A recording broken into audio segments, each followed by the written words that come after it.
चलिए आज मैं आपको एक इम्पॉर्टेंट डेफिनेशन जो सॉलिड स्टेट से आती है वो है आइसोमॉर्फिज्म एंड पॉलीमॉर्फिज्म एक्सप्लेन करती है। आइसो का बेसिकली मतलब होता है सेम और पॉली का मतलब होता है डिफरेंट और मॉर्फिज्म का मतलब होता है फॉर्म या शेप। टू और more substance having the same crystal structure, यानी दो या दो से ज़्यादा सब्सटेंस मैंने ली और सारे अलग अलग सब्सटेंस थे, लेकिन अलग अलग होने के बावजूद भी उनका जो क्रिस्टल स्ट्रक्चर था वो सेम था, तो उसको हम लोग बोलेंगे आइसोमॉर्फिज्म। सो आइसोमॉर्फिज्म बेसिकली मीन कि सब्सटेंस अलग अलग है लेकिन उसका जो स्ट्रक्चर है वो सेम है। एग्जाम्पल देखिए, अभी NaF एंड MgO, अब ये दोनों जो है वो अलग अलग सब्सटेंस है। यहाँ पर Na का रेशो कितना है 1, F का भी रेशो कितना है 1 है। वैसे ही Mg का अगर आप देखोगे तो Mg 1 है और O भी कितना है 1 है, यानी ये 1:1 से बना हुआ है।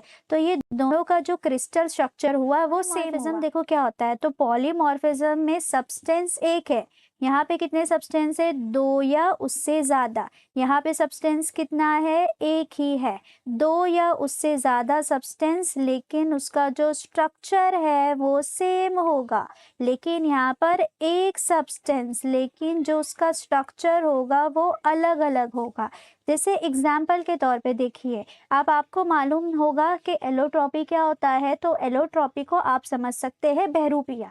जैसे इंसान एक ही है लेकिन उसकी शक्ल अलग अलग है, वैसी ही जब हम किसी पूरे कंपाउंड की बात करते हैं तो उसके लिए यूज़ करते हैं टर्म पॉलीमॉर्फिज्म के सब्सटेंस एक है लेकिन अलग अलग क्रिस्टलाइन फॉर्म में वो प्रेजेंट है, तो उसको बोलेंगे पॉलीमॉर्फिज्म।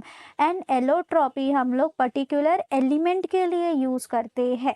ओके, तो जैसे मेरे पास एक एलिमेंट है कार्बन। अब कार्बन तो मेरा एक ही एलिमेंट है लेकिन कार्बन के अलग अलग बहरूपिया है, जैसे डायमंड, ग्रेफाइट एंड फ्लोरीन। तो कार्बन के एलोट्रॉप्स कितने हुए, 3 एलोट्रॉप्स हुए। कौन कौन, डायमंड, ग्रेफाइट एंड फ्लोरीन। वैसे ही कार्बन के लिए हम लोग बोलेंगे कि कार्बन में पॉलीमॉर्फिज्म होता है, यानी कार्बन सब्सटेंस तो एक ही है, एलिमेंट तो एक ही है, लेकिन अलग अलग क्रिस्टल स्ट्रक्चर। डायमंड का क्रिस्टल स्ट्रक्चर अलग है, ग्रेफाइट का अलग है, फ्लोरीन का अलग है, इसलिए हम लोग इसको बोलेंगे पॉलीमॉर्फिज्म।